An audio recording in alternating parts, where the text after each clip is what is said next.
중학교에서 역사를 가르치고 있는데 네, 궁금한 점이 이제 역사를 가르치면서 힘든 점이 학생들이 이제 환원 세력이 있다고 그러는데 일간 베스트를 되게 중독된 학생들이 굉장히 많은데 유시민 선생님께서는 그 일간 베스트 현상에 대해서 어떻게 생각하는지 궁금하고, 그리고 그 1번과 2번이 이제 민주화 세력과 산업화 세력의 대결이라고 보셨는데, 그 제가 생각할 때 이제 한때 민주화 세력이었던 가령 이제 김지아 시인이라든지 아니면 이제 한때 대통령이었던 MB라든지 아니면 이제 도지사였던 김문수라든지 한때는 민주화 세력이었는데 이제 그들이 나이를 들어감에 따라서 이제 산업화 세력으로 다시 재편이 되는데, 거기에 대해서 이제 유시민 선생님의 생각이 어떤지 궁금해요. 혹시 또 유시민 선생님이 그런 걱정도 가능하다는데 사람이 나이를 들어가면 따라서 이제 변하는 게 아닌지 그런 생각이 가끔 듭니다. 우선 일베는 이제 우리나라가 이제 집창촌을 다 없애는 추세인데 아직도 남아있는 데들이 좀 있죠. 외국 여행을 해보신 분들 아시겠지만 유럽을 가면 도시가 우리하고는 다르잖아요. 거기는 구시가 오래된 골목도 있고 또 신시가지에서 이제 오피스타운도 있고, 하여튼 그 오랜 역사성을 가지고 발전해온 도시의 특성이 거의 다 남아 있습니다. 유럽은 전쟁으로 좀 부서지긴 했지만. 근데 이제 역 뒷골목에 가면 핍쇼 하는 업체들이 있어요. 핍쇼요. 그러니까 뭐 여자들이 벗고 춤추고 이런 거 구멍 뚫어놓고 돈 내고 보는 거예요. 여기 학생들도 있어서 조심해야 되겠네요. 하여튼 그거를 홍등가라고 그러잖아요. 조명이 다 붉은색이에요. 그런 쪽으로 가면 그 구역이 딱 있어요. 그런 게 우리나라처럼 아무데나 룸사롱이니 뭐 이런 데 있는 게 아니고, 되게 유럽 도시는 가면 역 근처에 뒤쪽 블록에 그런 업소들이 모여있는 블록이 있어요. 도시계획을 다 그렇게 해서 하는 거거든요. 근데 그거를 이제 보기 싫어하는 사람들이 있죠. 그런 거를. 그래서 없애려고 그러는데 못 없애거든요. 그러니까 그걸 한쪽에 몰아놓은 거예요. 어쩔 수 없이 있는 거예요. 어쩔 수 없이. 일베는 그런 거 비슷하다고 저는 생각해요. 우리 이념적 홍등가 같은 그런 건데, 우리 인간이 가지고 있는, 우리들 각자 아무리 자기가 온순하고 교양 있는 사람이라도 마음속 어딘가에는 어둡고 추한 어떤 구석이 있어요. 그러니까 상상만으로 이상한 상상을 해본다든가 그럴 수 있는 거거든요. 그게 어쩔 수 없어요. 그 생물학적으로 규정된 거라서. 그거를 없는 것처럼 말살하려고 하는 것도 하나의 방법이겠지만, 그 일베를 비판적 의식을 가지고 들여다보면 정신건강을 유지하는 데 되게 좋다고 봐요. 저는. 이렇게는 절대 되지 말아야 돼. 그러니까 이제 아이들이 거기를 가는 건 잘 몰라서 그래요. 제가 제 주변 사람들 자녀들 중에도 거기를 왔다 갔다 하는 아이들이 있어서 제가 한번 토론도 하고 그랬던 적도 있어요. 근데 이제 그 아이는 빠져나왔는데 어떻게 빠져나왔냐니까 국정원에서 돈을 댔다 그 얘기가 돌고 나서 그러면 안 되지 이래가지고 일베를 탈퇴를 하던데요. 그냥 거기 그냥 있으면 돼요. 있으면 되는 거고, 이제 밖으로 나가서 막 나대면 그러면 도시계획법에 어긋나게 업소를 다른 데 차린 거니까 그런 거는 폐쇄하고 못하게 하고, 길거리에 나와서 호객행위하고 이러면 잡아넣고 그렇게 하면 돼요. 개별적으로 문제가 생긴 데들은 법적으로 대처를 하고 그냥 거기 내버려 두는 게 제일 좋다. 그냥 그거는 우리의 일부다. 우리 인간이 가지고 있는 추악한 어떤 면을 끊임없이 환기시켜주는 그런 공간으로 저는 인식을 합니다. 이렇게 말씀드리고요. 그 다음에 이제 산업화 세력과 민주화 세력을 막 건너뛰는 분들이 있잖아요. 오늘 정기 은퇴하신 손학규 전 대표께서는 2번을 건너뛴 분이에요. 원래 민주화 세력이었다가 정치를 시작할 때 1993년도에 김영삼 대통령의 인기가 하늘을 찌를 때, 그분이 그때 정말 멋이 있었거든요. 하나회 숙청을 하룻밤에 별을 50개를 날렸잖아요. 하룻밤에 별을 50개를 날렸어요. 김대중 대통령 같은 분은 죽었다 깨도 그거 못해요. 이 김영삼 대통령은 협객의 모습이 있는 사람이에요. 협객이요. 뭐야! 군에서 하나회가 전부 인사안을 짜가지고 누구 승진하고 누구 보직하고 다 갖고 오니까 이거 누가 이거 만들었으니까 각하 뭐 군내 이런 게 있습니다. 이기 뭐 이런 게 있어 누가 국군 통수권자인데 이래갖고 날린 거 아니에요. 말하자면 천박하게 표현하면. 그러니까 예, 그분이 성격이 그런 분이셔. 멋졌어요. 그리고 뭐 금융실명제 뭐 공직자 재산 등록 이런 것도 긴급 명령으로 탁 발표해놓고 수석비서관도 몰랐잖아요. 그 아침에 회의 소집해서 비서관들이 나오니까 놀랬지. 그때 인기가 하늘을 찌르 지지율이 90%가 넘었어요. 네, 그때 이제 이분이 김영삼 대통령이 민주화 세력에서 산업화 세력 쪽으로 건너간 분이기 때문에 그분이 거기 가서 이렇게 성공을 거두고 국민의 신망을 얻는 것을 보고 상당히 많은 사람들이 용기를 얻은 거예요. 아, 나도 저러고 할 수 있겠구나. 그래서 간 게 심재철, 김문수, 이재호 뭐 이런 분들이 다 그거고 손학규 씨도 그 무렵 있죠. 광명 보궐선거 때. 그렇게 한번 건너갔어요. 가서 거기서 성공했었어야 돼요. 저는 지금 안타깝게 생각하는데 2007년 경선 때 나오시지 말고 거기서 그냥 하셨으면 박근혜 대통령이 5년 일찍 대통령이 됐을 거라고. 4대강은 없었어요.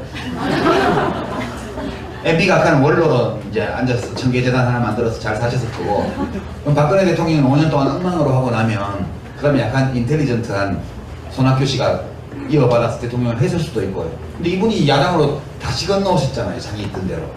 2번을 건너오면서 바지가 다 젖어버리신 거예요. 전 굉장히 인품도 훌륭하시고 이런 분인데 뭐 안타깝게 됐습니다. 그럼 나머지 다른 분들은 이제 저쪽으로 건너간 분들이에요. 그리고 저기서 원래 저기 있다가 일로 건너온 사람은 제가 알기로는 없어요. 뭐 독수리 오영재 그래서 이부영, 뭐 김영춘 이런 분들한테 한나라당에 몸담았지만 그분들은 원래 민주당을 하다가 이제 김대중 대통령하고 이렇게 사이가 안 좋아져서 어떻게 하다 보니까 한나라당하고 통합을 해서 거기 가 있었던 거고요. 그러다가 이제 2004년도 대통령 탄핵 때 이쪽으로 다시 넘어온 분들이고 그런 분들인데 하여튼 이야기가 길어졌습니다만 저도 조심해야죠. 그게요, 제가 이거 표현을 잘못했다고 욕 되게 먹고 지금도 온라인에는 제가 그 말 했다고 60이 넘으면 내가 어떻게 된다. 그 지금도 돌아다니는데 제가 이제 그 말을 한 취지가 어떤 생물학적 퇴적 이거를 받아들여야 된다. 그러니까 마음은 70이 돼도 청춘일 수 있죠. 그쵸? 그건 자기 생각이고 우리 몸은 계속 늙어가는 거예요. 20대 때부터. 저도 지금 머리카락 염색은 안 하지만 이렇게 빗을 때 보면 색치가 이제 생겼고요. 이도 뭐 임플란트 하는 것도 한두 개씩 생기고 뱃살도 처지고요.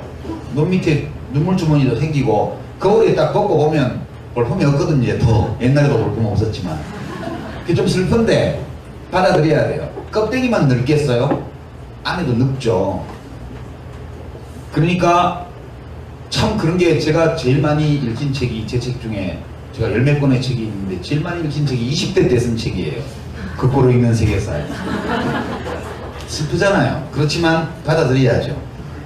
그러니까 저는 이제 그런 생각을 하고 있죠. 이제 더 나이가 들어가면 지적으로 더 퇴화할 거다. 그러니까 앞으로 한 10년 정도는 더 버틸만 할 거라고 보고 10년 동안 열심히 책을 쓰자. 뭔가 주장도 하고 이런 책을. 한 10년 쓰고 나서 이제 내가 더 늙으면 내 주장이 막 들어가 있는 책은 그만 써야 되겠다. 그때는 그냥 지적 긴장을 많이 하지 않고도 기능적으로 할 수 있는 일들이 좀 있어요. 예를 들어서 뭐 어느 군에 있는 수리조합의 역사 이런 거를 정리를 한다든가 어디 이제 우리 뭐 어느 제주도에 있는 무슨 관덕정의 유래에 대해서 새로 정리한다든가 그렇게 해줄 수 있는 그런 일도 의미 있는 일이 많거든요. 그러니까 뭔가 지적 긴장을 많이 요하지 않고 창의성을 요구하지 않고 큰 창의성을 그리고 자기 주장을 넣지 않아도 되는 글쓰기 이런 것들도 있으리라고 봐요. 잘 판단해야 되겠죠. 제가 그때 헷갈려 해가지고 저도 만약 제 DNA 피질에 이 공감을 불러일으키는 거울신경세포 시스템이 갑자기 무슨 이유로 약해져가지고 그때부터 동정심도 없고 사람 죽어도 내일 아닌데 뭐 그러고 뭐 국가가 잘못해서 막 애들이 막 단체로 막 죽어도 교통사고 났지 이러고 이런 사람 되면 곤란해요. 저도 그런 얘기를 하는 분들은 예, 뇌세포에 약간 개성이 특별해서 그런 거예요. 남의 타인의 아픔을 잘 못 느끼는 거예요. 그냥 어떤 이유 때문에.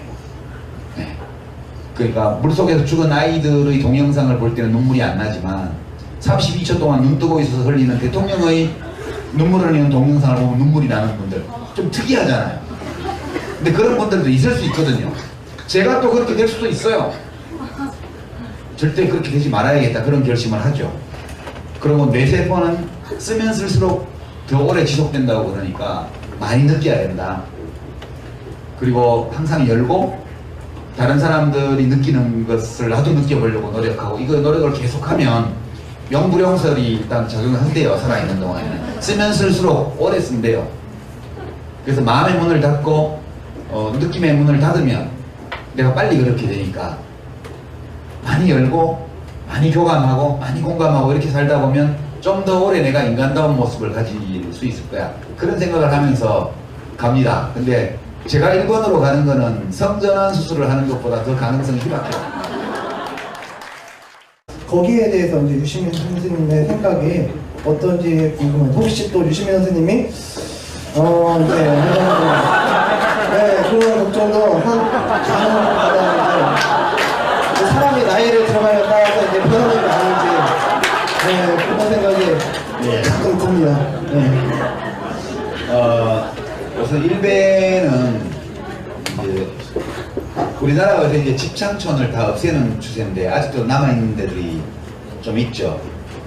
외국 여행을 해보신 분들 아시겠지만 유럽을 가면 도시가 우리하고는 다르잖아요. 거기는 구시가 오래된 골목도 있고 또 신시가지에서 이제 오피스타운도 있고 하여튼 그 오랜 역사성을 가지고 발전해온 도시의 특성이 거의 다 남아 있습니다. 유럽은 전쟁으로 좀 부서지긴 했지만. 근데 이제 역 뒷골목에 가면 핍쇼 하는 업체들이 있어요. 핍쇼요. 그러니까 뭐 여자들이 벚꽃 춤추고 이런 거 구멍 뚫어놓고 돈 내고 보는 거예요. 여기 학생들도 있어서 조심해야 되겠네요. 하여튼 그거를 홍등가라고 그러잖아요. 조명이 다 붉은색이에요. 그런 쪽으로 가면. 그 구역이 딱 있어요. 그런 게 우리나라처럼 아무데나 룸사롱이니 뭐 이런 데 있는 게 아니고 되게 유럽 도시는 가면 역 근처에 뒤쪽 블록에 그런 업소들이 모여있는 블록이 있어요. 도시계획을 다 그렇게 해서 하는 거거든요. 근데 그거를 이제 보기 싫어하는 사람들이 있죠. 그런 거를. 그래서 없애려고 그러는데 못 없애요. 중학교에서 역사를 가르치고 있는데 예. 네, 궁금한 점이 이제 역사를 가르치면서 힘든 점이 학생들이 이제 환원 세력이 있다고 그러는데 일간 베스트를 되게 중독된 학생들이 굉장히 많은데 유시민 선생님께서는 그 일간 베스트 현상에 대해서 어떻게 생각하는지 궁금하고 그리고 그 1번과 2번이 이제 민주화 세력과 산업화 세력의 대결이라고 보셨는데 그 제가 생각할 때 이제 한때 민주화 세력이었던 가령 이제 김지아 씨이라든지 아니면은 이제 한때 대통령이었던 MB라든지 아니면 이제 도지사였던 김문수라든지 한때는 민주화 세력이었는데 이제 그들이 나이를 들어감에 따라서 이제 산업화 세력으로 다시 재편이 되는데 이렇게는 절대 되지 말아야 돼. 그러니까 이제 아이들이 거기를 가는 건 잘 몰라서 그래요. 제가 제 주변 사람들 자녀들 중에도 거기를 왔다 갔다 하는 아이들이 있어서 제가 한번 토론도 하고 그랬던 적도 있어요. 근데 이제 그 아이는 빠져나왔는데 어떻게 빠져나왔냐니까 국정원에서 돈을 댔다 그 얘기가 돌고 나서 그러면 안 되지 이래가지고 일베를 탈퇴를 하던데요. 그냥 거기 그냥 있으면 돼요. 있으면 되는 거고 이제 밖으로 나서 막 나대면 그러면 도시계획법에 어긋나게 업소를 다른 데 차린 거니까 그런 거는 폐쇄하고 못하게 하고 길거리에 나와서 호객행위하고 이러면 잡아넣고 그렇게 하면 돼요. 개별적으로 문제가 있거든요. 그러니까 그걸 한쪽에 몰아놓은 거예요. 어쩔 수 없이 있는 거예요. 어쩔 수 없이. 일베는 그런 거 비슷하다고 저는 생각해요. 우리 이념적 홍등가 같은 그런 건데 우리 인간이 가지고 있는 우리들 각자 아무리 자기가 온순하고 교양 있는 사람이라도 마음속 어딘가에는 어둡고 추한 어떤 구석이 있어요. 그러니까 상상만으로 이상한 상상을 해본다든가 그럴 수 있는 거거든요. 예, 어쩔 수 없어요. 그 생물학적으로 규정된 거라서. 예, 그거를 없는 것처럼 말살하려고 하는 것도 하나의 방법이겠지만, 그 일배를 비판적 의식을 가지고 들여다보면 정신건강을 유지하는 데 되게 좋다고